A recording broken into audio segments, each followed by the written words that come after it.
looks like our intro has been temporarily postponed to suspended. No idea why. Hey, bud. How you doing? Hey. I can't hear you too well. Hold on. You got serious background noise. On my end or on yours? On yours. All right. Can you hear me now? Not. You're just very quiet. Hold on. And nobody's ever accused me of that. No one has ever. Yeah, I was gonna say no one has ever called you quiet before, so I understand why that would be Not confusing. one bit. And I'm looking at the microphone settings, and it seems like I'm good to go. I can try. And is this better? We're trying to make. Is this better? How about now? I can hear you fine. It's just quiet. Well, yeah. I don't think anybody's ever accused me of being quiet. But anyway, all right. So welcome back, everybody. What I didn't understand last week was that last week was Passover, which is why Seth was not here. I'm the good Jew in this in this friendship right here. So usually, so obviously I forgot that. Here we are, Seth and Sean Sports on StreamYard, at least temporarily, it looks like, because our background's gone, our intro's gone. Randy Zelia, where is our stuff? Where is our stuff? But anyway, so I'm not sure you caught this before we get on to our normal affair. Davy Lopes passed away today. Did he really? I had no idea. So Davy Lopes at age 80 passed away today. Now, I did a little background on Davy Lopes, as one does. Davy Lopes made his rookie debut at age 27. Think about that for a second. Wow. Okay. And for the next 8.5 years, the same infield played together. So it was Steve Garvey, Ron Say, Bill Russell, and Davy Lopes. For 8.5 seasons, that was the starting infield, which obviously will never happen again because free agency wasn't a thing and all that goes on. But 8.5 years of basically being next to the guys that you play with. And that's impressive. That's impressive in its own right. Second point, Davy Lopes is 25th overall in stolen bases for his career. Okay, in Major League Baseball history. Okay, he has about 580 stolen bases. So I went looking because, of course, I was curious. Seth, out of the top 1,000 stolen base leaders in the history of Major League Baseball, how many are active right now?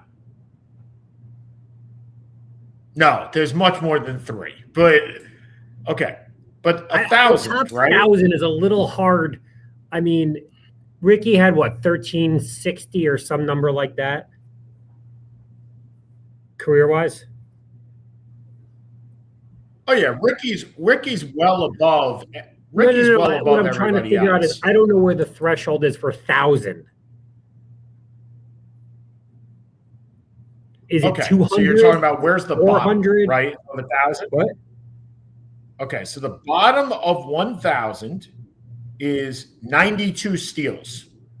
Oh, okay. So that's kind of my point. So probably the number would be like 30 or 40 people, maybe 50.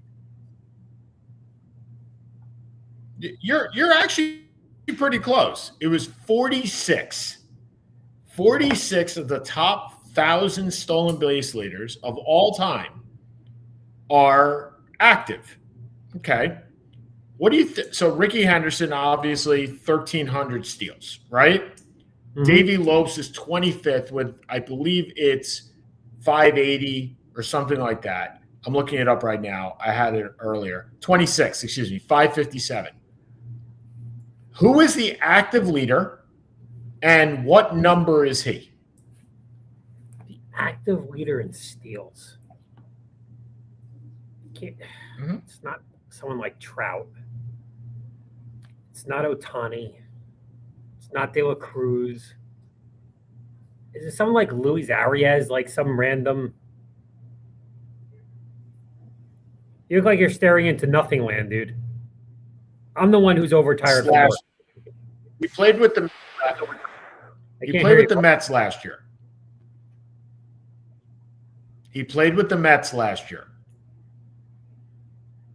I feel like I should know this then. Can you not hear him? I'm 100% sure it's not Pete Alonso. Polanco? Not Pete Alonso. I have no idea. Who is it?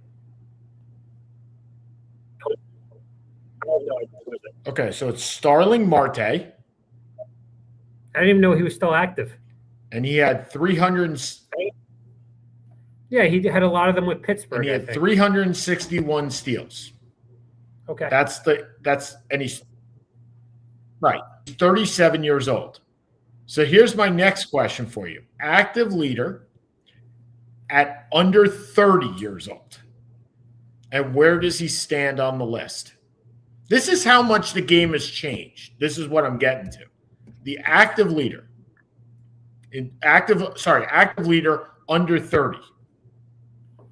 As I said, I assume it would be someone like De La Cruz.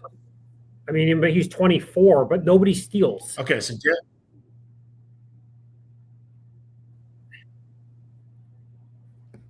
correct. Okay, so De La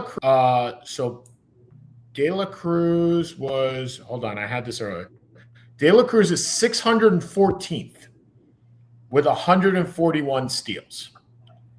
And he's 24 years old. The active leader under 30 is Ronald Acuna Jr., who has 207. He is how many? Correct. He has 300. He is 345th on the list with 207 steals. So basically, nowhere close, right? Nope. Nowhere. And he's coming back from his second torn ACL. So in order to make the top 10, so number 10 overall is 300. Like Hamilton. Number 10 is Honus Wagner at 723. He's got. I guess my point is, the stolen base is gone, right? It was gone to begin with. It's really gone now. It is unfortunate, and Trey Turner has come back with the new rules, but it was just amazing to see a guy that's been retired since 1989 still be number 25 on the list of things that have happened in 40 years. And nobody's even remotely close to this. So rest in peace, Davey Lopes. I remember Davey Lopes' baseball cards very well, but with the Cubs, not with the Dodgers. And then with the A's and then the Astros. And I believe he was a coach with the Mets as well. So well done. All right. I know you haven't paid 100% attention to the NBA, but I think this season, right? You've kind of gone in now. But man, the last week has been interesting. And the reason why it's been so interesting is because the 65-game rule. Correct. Well, in order to make, for those that are unaware, in order to make the first, second, or third All-NBA team, or win the MVP, or win the most defensive player of the year, not most improved and not rookie of the year, you have to play 65. Rookie doesn't qualify for that? No, you don't have to play 65 games for rookie of the year. You have to play 65 games. And this was so Adam Silver put this in with, obviously, the Players Association so people would stop load management, right? Too much load management, get ready. Unfortunately, that means that several players this year are not going to make it. And it's going to be really tough to fill out a ballot for All-NBA this year. Among those that will not make it, Joel Embiid, Anthony Edwards, Luka Doncic, Wemby, potentially. Wemby's not going to make it? Wemby suffered a rib injury. I saw the rib strain. Yeah. Right. So he has to play one more game in 5 games in order to make 65. And if it's a broken rib, he's probably not playing because he may go in for 5 minutes in a game. No, you have to play 20 minutes for it to count. Okay. You have to play almost half the game for it to count. You can have 2 games under 20, but that's it. And by the way, Devin Booker, it says he's played 65 games. 2 of those games are under 10, so they don't count. So Devin Booker's out too. Is Devin Booker out for the season? No, but he won't make 65. Like, there's no way for him to make it. So I have to think this is exactly what the NBA wanted, right? You'll come back from an injury. But my Lord, Wemby, who may be number 2 in the MVP voting, if not number 1 if they took over, but I don't think they would. Definitely Defensive Player of the Year. There is no question. Correct. First team All-NBA. Correct. Eligible for a Supermax, which he would not get if he doesn't make it. Wow. I'm not overly worried about whether he's going to be maxed or not. No, but maxed and Supermax are very different. You have to be an All-NBA selection or Player of the Year or MVP or Defensive Player of the Year in your second or third season in order to be eligible for the Supermax. Supermax being 30% of the cap, which is like ridiculous anyway. But so we're looking at like Chet Holmgren as your Defensive Player of the Year, or Nickeil Alexander-Walker as your Defensive Player of the Year. You're looking at your All-NBA team without Luka Doncic. You're like the first team All-NBA has 2 guys that are gone, maybe 3. And we're looking at Jaylen Brown as a guy that might make All-NBA first team. Yeah, well, to be honest, Jaylen Brown's also been really, really, really good. He has. No question. But I'm not sure this is what – look, the NBA wanted – No, this wasn't what they had in mind. Right. 100%. All right, so it looks like Randy Zelia has made an extreme apology. Next week, it'll be perfect, according to him. What happened? Failure to pay the bill. On what? Yeah, we still have a show, don't we? We have a show. All these listeners, all 2 of them, which is us. Look, we have a free version of the show. We don't have a syndicated version of the show. So we are limited in exposure to what I don't know, but we are limited in exposure. All right, so we have 1 week to go in the NBA season. There is definitely a toss-up in the West, and I guess in the East too. In the West, you have like 4 teams that are vying for 4th through 6th or 4th through 8th. Correct. In the East, you have 5 teams that are between the play-in game and 5th overall. And the Knicks and Cavs are settling into 3 and 4. The Celtics are 2. The Pistons, who for some reason have been able to withstand Cade Cunningham's the loss of Cade Cunningham, and have gone 7 and 3 in their last 10, which is incredible. Yeah. And probably puts Jalen Duren as the most improved player just there because of what he's done. Atlanta is 5th. Toronto is 6th. Philly is 7th. Orlando is 8th. Charlotte is 9th. And they all are within 2.5 games of each other. I will say, I think this is the Knicks' dream scenario, to be perfectly honest. Really? I think if you have the 3, if it ends like it does here. Let's take a look at this. Would you rather today, yes. Round? Yesterday would have been bad. Today's fine. Like, these things change daily. Yesterday, Philly was in the 6th spot. Right. Who are the 2 teams you don't want to play for the Knicks? Philadelphia and Boston. Boston's in a semifinal, so forget that for now. Okay. You don't want to play You don't want to play Philly or Charlotte in the first round. Correct. And right now you're playing Toronto. Right. Oh, right now that makes a lot of sense. But the Knicks are only 1 game up on Cleveland, which is important when I go through the rest of the schedule. Cleveland plays the Hawks tonight. Then they play the Hawks back-to-back, actually, 2 games. And then they play the Wizards. So they're going to beat the Wizards. There's no question they're going to beat the Wizards, right? They have the tiebreaker over the Knicks, by the way. That's an important concept that they have that. And the Knicks play no, they play the Celtics. Fantastic. They play the Raptors, who are going to want to win the game, and they play the Hornets, who also want to win the game. So they play 3 games. I can see the Knicks going 0-3. And yeah, they but go again, I don't 0-3. think you're devastated by that. Well, if they go 0-3, they're in the 4 seed. You go to the 4, you play Atlanta. Then they play the Hawks, which I would love to go see. That would be but fun. The Hawks are the best team in the last 4 weeks. Well, that's what I say. They're confused. No one really knows what to do with them. So, so I'm not sure I'm in a dream scenario right now. I'm in a dream. I think the goal is you play Detroit in the semifinal if we're not sure if Cunningham is back. I assume he will be, but who knows? Right. Correct. Well, if you're the 4 seed, right? If you're the 3 seed, you're playing Boston in the second round. Correct. Right? If you're the 4 seed, you're playing Detroit in the second round. I don't want to play Philly. Like, I think there's no team that I want to play less than Philly. Agreed. I think they're an awful matchup for you. Awful. They're an awful matchup for anybody because in the playoffs they get rest. Yeah.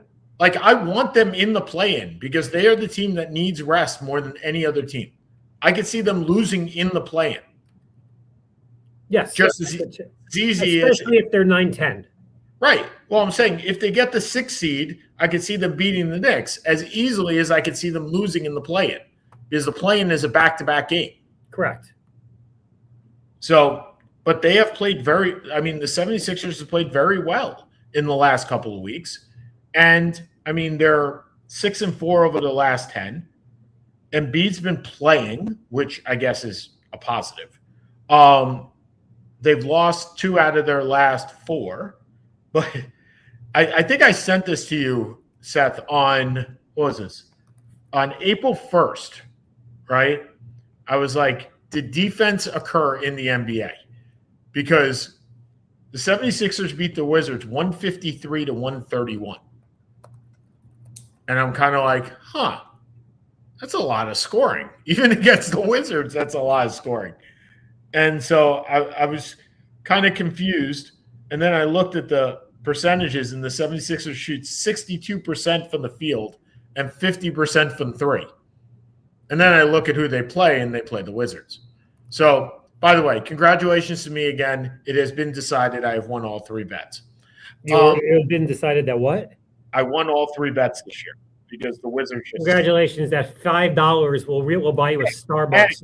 Hey, it's $150. Don't even go there. All right. So that's the East, right? So coming out of the East, and we'll go more into this next week when we have these all squared away. You're taking Boston, right? I'm taking Boston coming out. Over what? Anybody. Oh, to win the conference? If you had to bet one against the field, I'm betting Boston against the field. Yeah, I would too. And because I don't know which Knicks team is showing up. I don't trust the Knicks. Cleveland. I don't trust James Harden.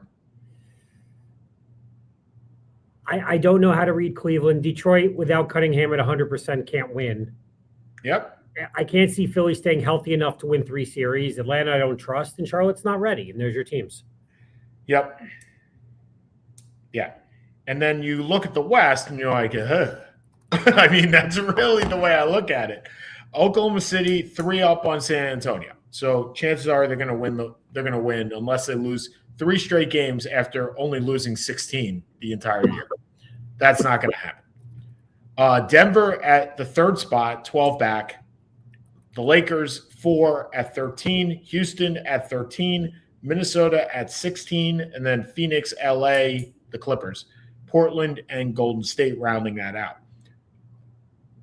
Seth, if you're the Nuggets, you're in this 3 spot.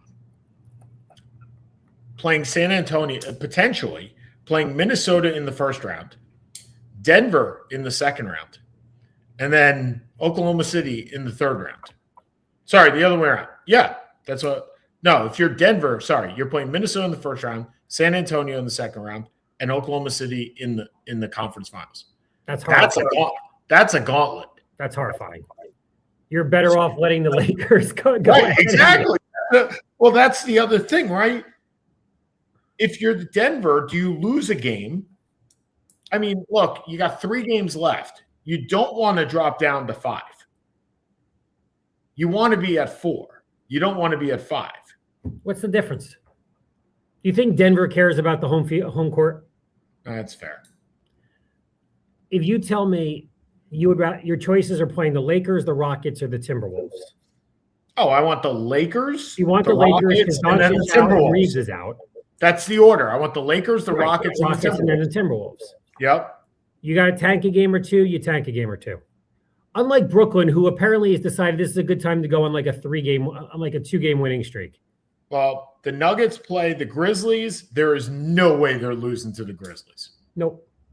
Then they play the Thunder, who may or may not have a reason to win, or them themselves may want to lose because they don't want to play the Nuggets in the first round either. The Thunder are not giving up the 1 seed. That's right. No, I get that, but they may want the Nuggets to be better so they don't see them either. And then the Nuggets play the Spurs in the 3rd game where, quite frankly, neither team may want to win because it really doesn't matter. That game may not matter at all. Well, also, look, they're going to rest Wemby. Oh, yeah. Wemby's not playing. And there's no team in the play-in that scares anybody in the West. Yeah. I mean, Garland, Leonard's nice, but they're not beating any of these teams. No, 100%. I mean, they could beat the Rockets. No, that's not true, though. They could beat the Rockets and they could beat the Lakers. The Lakers without Austin Reeves and Luka Doncic? Yes, all right. They're not playing them in the play-in is my point. Oh, no. Oh, agreed. But I'm saying, in order to beat the Lakers or the Rockets, you would have to be the 7 or 8 and beat the 1 or 2. That's not happening. Fair. I mean, look, hell of an accomplishment for Phoenix to be 43-36. I don't know how the hell that happens. You really want the answer to that question because I can give it to you.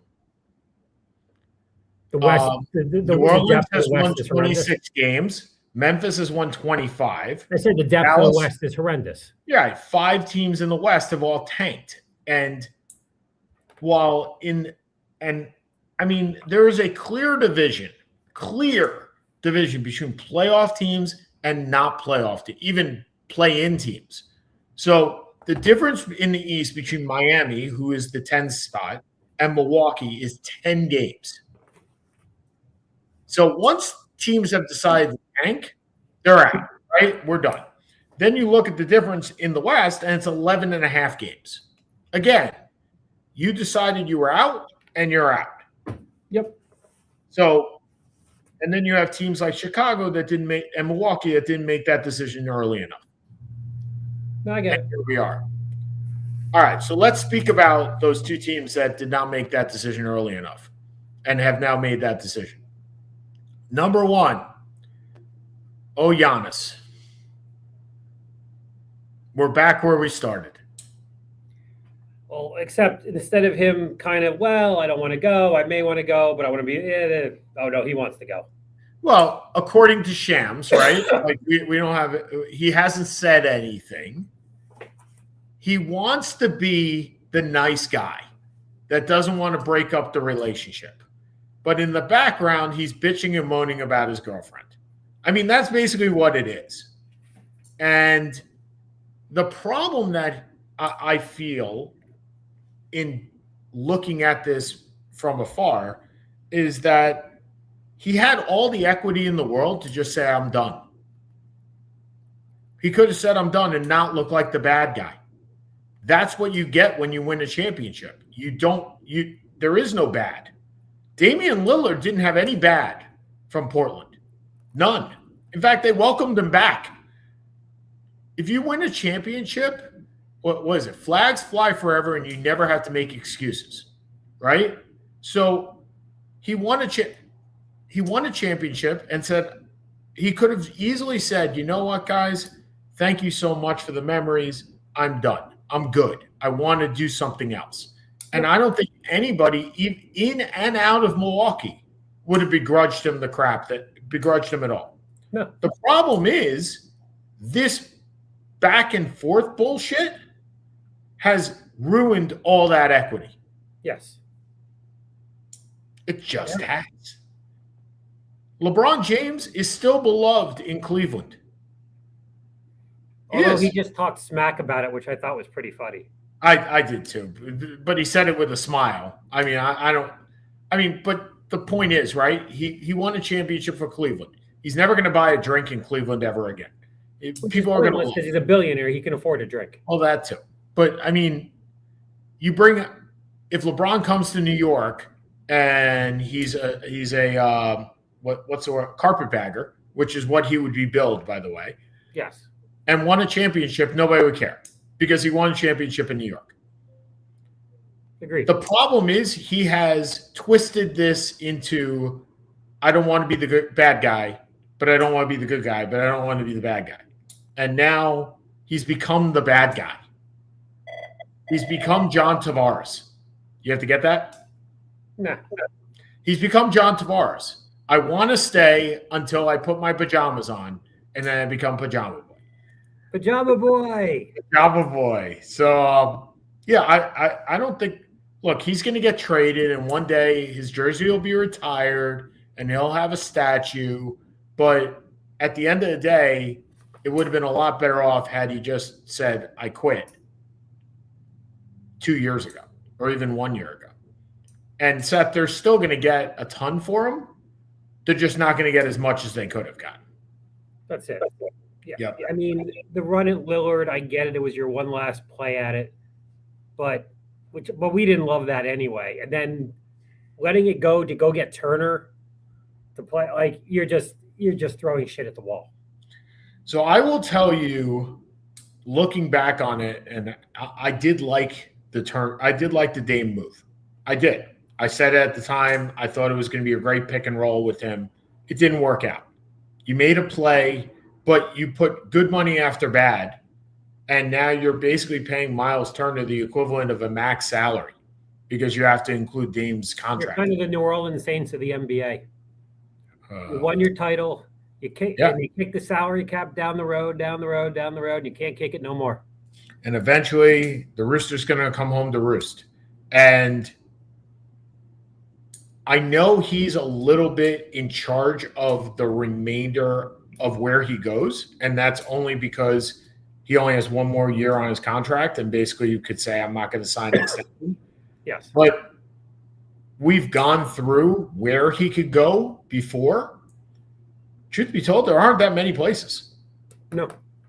I mean, our Boston super fan today, Mark Rubin, pinged me and said, so Giannis is up for bet. Can the Celtics go get Giannis without giving up Jason Tatum and Jaylen Brown? The answer is yes, they can. You are giving up Derek White, Peyton Pritchard, and Sam Hauser, and every pick known to man. And then you are, for the next 3 or 4 years, 2 swaps, 3 firsts, right? Because those 3 guys don't really do anything for you. No, they're all pointless to Milwaukee. Right. But so the problem is they can't. I disagree. Because someone who is not as good as Boston may have the similar situation, but the draft picks are going to be better. Agreed, except, like I said before, Giannis can control this. Because Giannis can say, I'm just not going to sign with you guys. I'm not going to but you know what? If you can get 2 to 3 first-round picks with a mid-tier team versus 4 with Boston. Except for the fact that Milwaukee does not control their draft for the next 2 years. So it's in Portland. So the latest rumor is saying to Giannis, we're going to trade you where we think we can trade you, not where you want to go. Suck up and deal. And we're much like Dame Lillard, right? When Dame wanted to go to Miami, they trade him to Portland. In Toronto. Yeah, they trade him to Portland and get their picks back. And then they tank. Yeah. And that's another strategy. But I will tell you, I can't, Mark, if you're listening, I can't see spending $190 million on 3 players. Cannot. And I'm not sure how that fit works anyway. because that's 3 wing players, all who need the ball. And good luck with that. Like, you're trading your depth, you're trading your complementary players, you're trading everything that made Boston this year. You're trading, and that doesn't work unless it doesn't work because, let's be honest, you have as good a chance as any with this team to go to the finals. And they're not complementary to each other. This is not Bosh, Wade, and LeBron. No, they're not. This is wing, and wing, and we all need the ball. Yeah. And Bosh conceded. Wade, to a degree, conceded. Well, you made the biggest point. When people say, can a super 3 work? It can, if you have a Chris Bosh. If you have a guy that averaged 27 points per game and says, you know what? I'm good. I'm just going to rebound. I'm going to play point forward. I don't need 27. 18 and 10 is perfectly fine. I'm good. That's what you need. You need Chet Holmgren. I mean, Chet, that works, right? Yeah. You need that type of guy. And kudos to Miami and kudos to Oklahoma City for figuring that out. And they did. Good for them. Really good for them. Anyway, so yeah, Giannis, I don't know where he goes. We can talk about this till the cows come home. And we will in the offseason because he will probably be traded by draft night. I think he's got to get traded by draft night before free agency starts. Okay. The other team that we just talked about, the 30-49 Chicago Bulls, which I will take it. I said that they were going to win 39 games. They will not win 39 games. They will win 30. You're correct. I knew you had a 10-game scare to begin the season. Yep. And then they did what they do. They did what they do. They also fired their general manager. Yep. They fired their general manager. They were stealing money with what they were doing with that team. And they still do. Yeah. Every trade that they made got them no picks and gave up the pick, gave up the asset, every single one. And so you're kind of wondering where you stand. And the thing about Bulls fans is the same thing I would say for Knicks fans, Seth. If you told me as a Knicks fan, it's going to, and this is why I despise the Carmelo Anthony trade, by the way, when it was made. I'm going to suck for 2 years. I'm intelligent enough. I think New York fans in general are intelligent enough to know that's okay. We're going to tank for 2 years. We're going to get our picks. That's why, truth be told, as a Jets fan, I think the Jets fans understand. Yeah. We're rebuilding. Now, we don't like – the only thing the Jets fans will not understand is somehow you take Ty Simpson at 2. Correct. We don't understand mediocrity. No. We don't understand mediocrity. We understand sucking. We've been doing it for 35 years. We don't understand mediocrity. We don't understand being in the middle because being in the middle doesn't work. New York fans understand being in the middle is a bad place to be. And that's why Mets fans are kind of going, right? Because we're in the middle. That's why Yankee fans, truth be told, are like, we're in the middle. Either suck or don't suck. But don't play this middle game. And that Bulls have lived in the middle since Michael Jordan retired. They had their moment with Derrick Rose and Joakim Noah. That's true. They had a nice 2-year run. And look, if Rose doesn't get hurt. The world's changed, right? Different. But they tanked to get Rose to begin with. Yeah, well, because Tim Floyd was not Phil Jackson. Not particularly close either. Right. Is it that Tim Floyd wasn't Phil Jackson or was Tony Kukoc not Michael Jordan? Tony Kukoc played with Michael Jordan. I know, but then Jordan retires and Kukoc takes that job. Like, is it fair to lay this on – granted, we're going back 30 years. For those that don't know who Tim Floyd is, which I'm sure many of our Zero listeners don't know who Tim Floyd is. Tim Floyd took over for Phil Jackson. Jerry Krause, the general manager at the time, basically kicked Phil Jackson out to bring in Tim Floyd and Tony Kukoc. And so when you say that Tim Floyd was not Phil Jackson, Seth, the Bulls weren't the Bulls. That's not fair. No. I get it. Look, It was what it was. Reinsdorf ended the party an hour before curfew hit. Wasn't necessary. He made the call. Or Krause, excuse me. Well, Reinsdorf and Krause, right? I mean, Reinsdorf because they wanted to prove they were smarter than everybody else.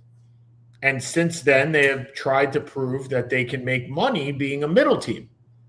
And they probably can. I mean, but they're the Chicago.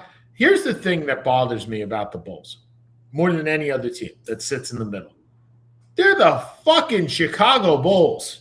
They are a worldwide brand. Now, Michael Jordan made them a worldwide brand, but they are a worldwide brand. You don't see worldwide brands sitting in the middle, or at least trying to stay in the middle. Dallas Cowboys have been in the middle for a very long time, but they don't, to give credit to Jerry Jones, he doesn't try to stay in the middle. He tries to win and then trades his guys, but tries to win.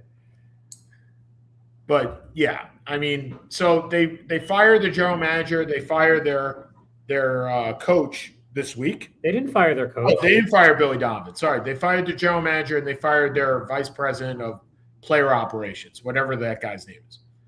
Billy Donovan, I would think, is probably out as well probably at the end of the year. I don't think so. You don't think they're going to bring in their own guy? Apparently, according to Reinsdorf, the part of the deal is that they have to take Donovan.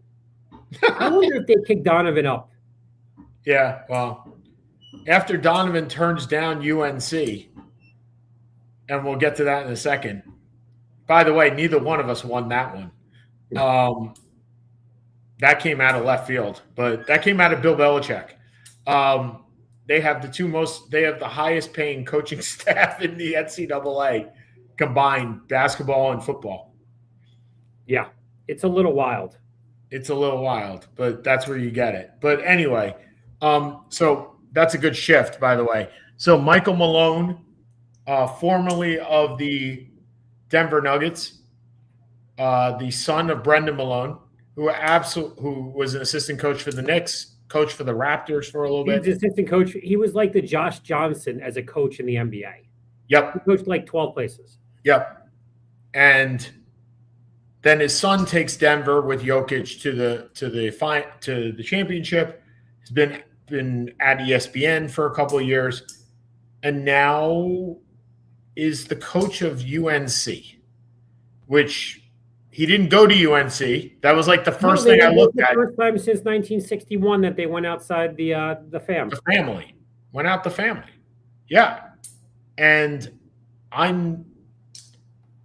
my thinking on family and staying in. You kind of get not my family, the family when you're talking about basketball or football. It's harder. You give more rope to the family. You always have. Adrian Autry got more rope than he probably should have gotten. We know Matt Doherty probably got more rope than he should have gotten. Bill Guthridge definitely got more rope than he should have gotten. All these guys got more rope. Jerry McNamara will absolutely, if he stinks, get more rope than he should He'll get 4 years. Right. Even if he goes 1-21 next year, he will get more rope. I think this is a good hire because they go outside. I don't know if it's a good hire because I don't know how a pro coach will adapt to the college game who hasn't been really involved in college in 20 years. Sure. But from a tactical standpoint, you're not going to get a hell of a lot better. Yeah. Well, I mean, he'll run rings around all these guys. Yep. And you have the center, Vassar, who may be leaving. And, if you're Malone, like, this is a really easy sell. I coached Jokic in his prime. Not that I made him what he was, but I helped guide him to this. Yep. You're a 7-foot center that I can work with. Are you really passing up $2 million in this, where you could be a lottery pick next year? Shouldn't be hard. You say that, Seth, and then we go to University of Tennessee's women's team. Or University of Maryland last year. Same thing. Okay, but there's differences. We This is lost diff- 15 players. No. But okay, I get that. Look, the occurrence is the same, but the reputational value is a lot different. Correct. Okay. Maryland is not a top 25 program right now, No, and not probably really. has not been a top 25 program for the last 10 years combined. Fair. Okay. Tennessee has been women's Tennessee, Yes. is on the mountaintop, maybe not in the last 2 or 3 years, but the mountaintop of dynasties in women's basketball. They are the UCLA of women's basketball. The men's UCLA of women's basketball. But they haven't been great in the last 5 to 10 years. Well, and that's why I used UCLA as the barometer, right? So UCLA is not there in men's. They are ironically they are there in women's, but they're not there in men's. But the fact is, they have the cachet of being Tennessee. Shamika Holzclaw, Candace Parker, like they have that. And they now have one player on their team. Yeah. And they lost half their number 2 recruiting class. Yes, they did. And I really didn't think that I get NIL. I didn't think it would affect women's sports as much as it has. But I mean, what do I know? And that excuse me. I get Maryland being of the same ilk. Look, I see it. Donnie Freeman just announced he's going to the portal. Like I see it every day, right? He's going to go. He's going to go to the portal, which makes me think that the Mike Malone hire is no different than a professional coach's hire. I mean, it makes no difference at this point. By the way, Donnie Freeman is reportedly going to Kentucky because that'll make me feel happy. Let's. I don't need. Truth be told, Seth, who's the coach of Kentucky? Mark Pope. Oh, it's still Pope? Okay. He's got one more year. All right. My wife has called 4 times. Give me a minute. Probably take that then. All right. We're gonna take Seth off for a little bit.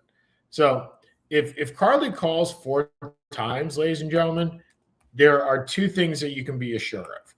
Number 1, we are on the show. Because I'm not sure if she calls 4 times any other time during the day. Seth, did you hear that or no? I guess he didn't hear that. He'll give me the thumbs up. But yeah. But we shall see. But you can rest assured about that.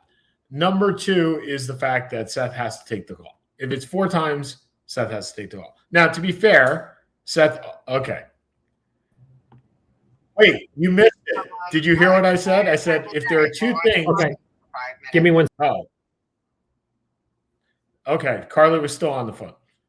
Give me a thumbs up when we're ready to go. We good? We good? He's not even looking at me. All right. Anyway. So the fact of the matter is, we'll see how the show runs on our baseball trip, which we are ready to plan out for the summer.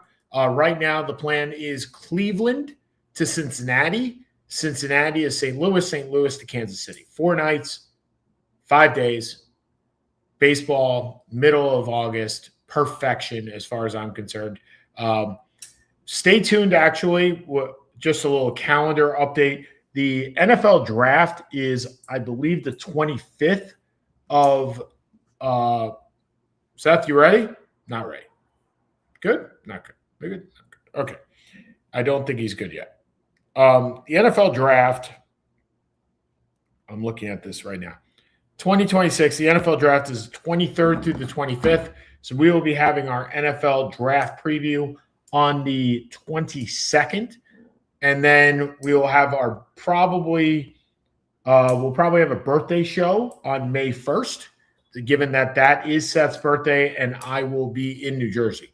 So for Seth's birthday. So we'll probably have a birthday show on that day. The 50th birthdays of both Seth and myself. So stay tuned to those important dates. We have one more show between now and then. We'll talk a little bit about Giants next week, what teams might need in the draft.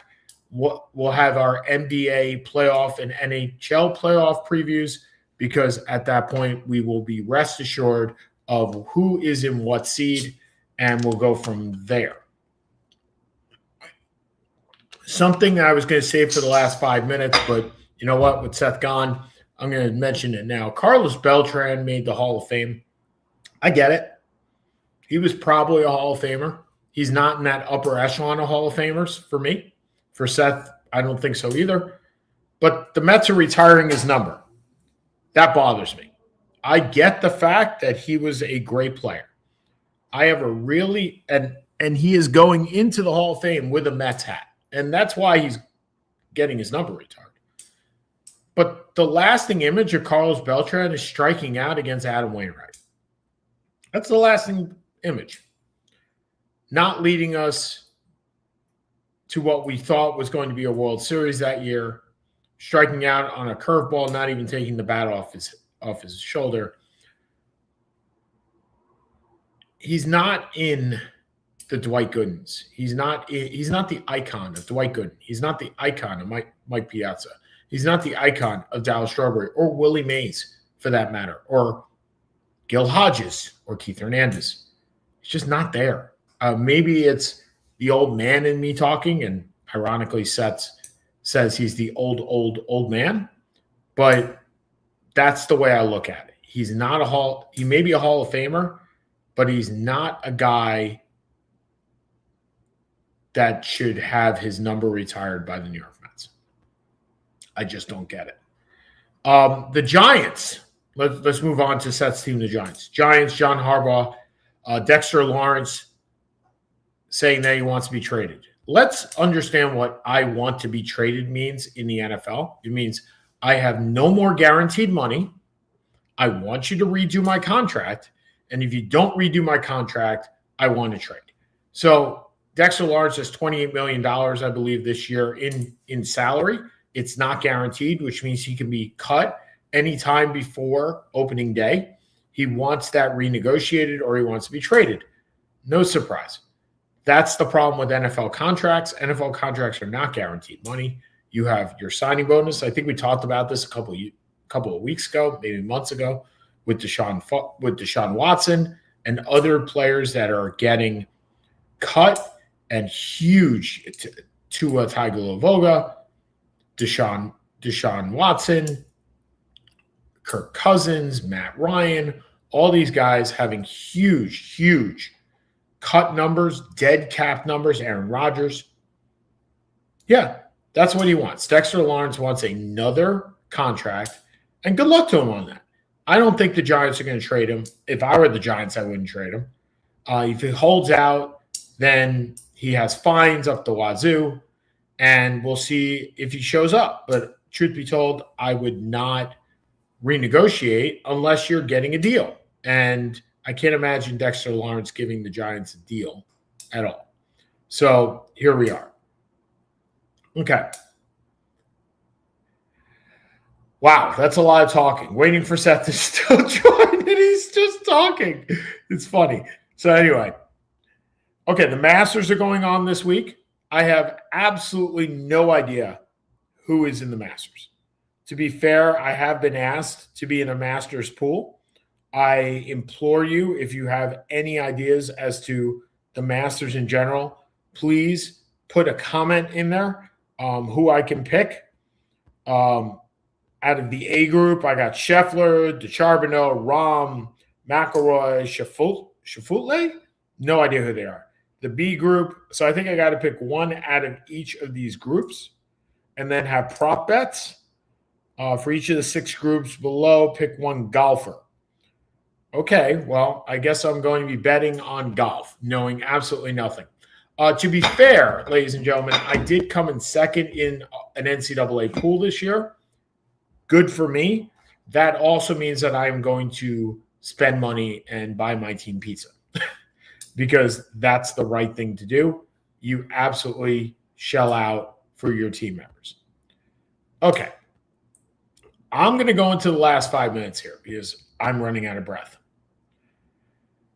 So we talked a little bit about Davey Lopes and that he passed away. And we have this a lot when it comes to, we've been talking about this off and on for the last couple of years, is that some of our people, some of the people that we grew up with are passing away.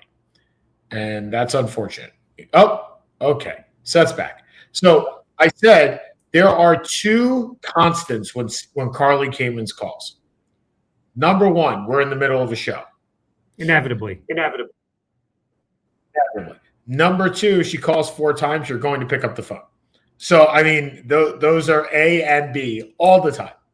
And the second one is true and should be done. The first one, Carly, 5 to 6 every Wednesday. We're not just wait till 6:05. Yeah, she doesn't care.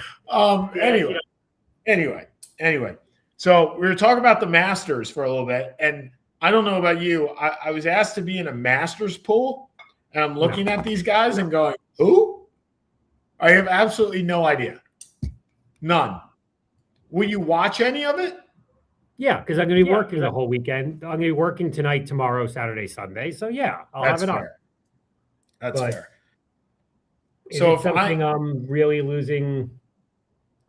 putting any effort into? We all know Scotty Scheffler, and that's probably because he got arrested. We know the best player in the world. So we know Bryson DeChambeau because it's an awesome last name. We know Rory McIlroy. Do you know John Rahm or Xander? Yeah, John Rahm. He's Spanish. He's one of the big guys that went over to the Live Tour, and it's been a kind of a crap show since. Okay, and Xander Schauffele? Who? Exactly. Okay. What was the name? I didn't hear what you said. Xander. Oh, XA. Yeah. He comes in like third in everything. Okay, so if I'm picking one of those guys, I get somebody out of Group A. Which one am I picking here? Give me some help. Okay, so I'm picking Scheffler. Okay. In the B group, I got Cameron Young, Ludwig Aberg. Just for the name Ludwig, I may take. Ludwig, I think, was second last year in the Masters. Matt Fitzpatrick. No, I'm not looking at anything. This is just. I know. Matt Fitzpatrick, Tommy Fleetwood, Hideki Matsuyama, Justin Rose, Robert McIntyre. That's not Rory. That's McIlroy and McIntyre. Colin Morikawa, Min-Woo Lee, Patrick Reed, Ashke Bahita, Brooks Koepka. I know him. Brooks Koepka, yeah. Yeah. Jordan Spieth, who we all know, and Chris Gotterup. I'm just thinking I'm picking Ludwig because I love the name. No, I'll be Justin Rose. I think has been top 10 like 10 of the 20 years he's been in the Masters. Okay. All right. The C group is long and the D group is even longer. D group has Sergio Garcia and Dustin Johnson, who I know have not played very well recently, but they know the course, if nothing else. The C group has absolutely nobody I know. And yeah. And coming up the fairway, drinking it on the 19th hole is Tiger Woods. Yeah, I just said that. So anyway, where's John Daly? He's not on here. I would pick Daly. Daly, Tiger Woods, if you want the drinking. That's right. All right, last 5 minutes, which for you is like last 15 minutes, given that you took a little excursion off the beaten path. Go ahead, because I am tired of talking for 2 minutes. Okay. Go. You've never been tired of talking in your life. I actually am. I'm tired. You got a big date tonight. You got to talk. You saving the strength? I see we already have the dress shirt on. I'm saving some strength, Eddie. All right, go ahead. Well, I guess we should actually talk about, I don't know, the Final Four. Oh, yeah, that too. Yeah, I mean, what a discipline. I mean, first of all, UConn is tough as hell. They really are. Not overly talented, but they do get the most out of their ability. But Michigan, the Mercenary Five, what a great name. That's a great name. You did not come up with that. I did not. Okay. I don't think any of these games were particularly good. Michigan, Arizona was a massive disappointment. Illinois, UConn was okay. And Michigan, UConn, pretty much it was the team that couldn't shoot threes beat the team that couldn't shoot three, that couldn't hit a shot outside of threes, or that couldn't hit a three either. Michigan was a better team. They were the best team in the country. At least I don't get to hear for the next 25 years that the Big Ten hasn't won a championship since 2000. So at least that's done. congrats to Dusty May. Congrats to what do you call it? To Curry Close. UCLA was. I actually saw that game. They were magnificent. I don't really want to hear about Gino. I don't quite grasp what happened, but it seemed kind of stupid, and he came off like a moron. But take nothing. I don't take nothing away from UCLA. They beat the living hell out of South Carolina. So, okay, two things. Let's talk about Gino first. Let's not talk. No. I'm just saying I am disappointed in Gino. I'm disappointed because whatever you did, it doesn't matter what you did. You apologize and you move on. You are a coach of college athletes. And maybe this is a statement about coaches in general. Take responsibility, show that you are bigger and better than what you should be. And you made a mistake. Apologies are fine. There's nothing wrong with apologizing. I didn't really like his apology, but that's just me. Number 2, welcome to Atlanta, Angel Reese. Welcome to the Charles Smith of the WNBA, the person that consistently misses layups and gets his own rebound. So, welcome. The unfortunate part is I actually think you were able to hide with the Chicago Fire, and I don't think you're going to be able to hide in Atlanta. I'm finding this fascinating, your knowledge on the WNBA. I actually followed it last year because the New York Liberty won the year before. And I think it's more along the lines of how do I say this? She's not even Charles Smith. Somebody said this to me yesterday. She's the Ricky Davis of the WNBA, which is empty stats all the time, doesn't produce winning, and then bitches about it. And that may realistically fly with the Chicago Fire, who, just like the Chicago Bulls, were just doing nothing. The Atlanta Dream, now, yes, I know the team name here. That's not going to fly here. It's just not. Atlanta basketball fans, particularly the Dream fans, are knowledgeable. They care, and they're not going to put up with crap. So I hope she gets better. I hope she keeps her. And this is not because this is a Angel Reese. This is because if this was Ricky Davis, I'd be saying the same thing. I hate empty stats. And that's all. Yeah. So for Seth Kamens, I'm going to go grab my brisket now. Have a great week, everybody. Yeah, cooking brisket, slow cooker. All right. We'll talk to you all later. Have a good one, everybody. Bye, everybody.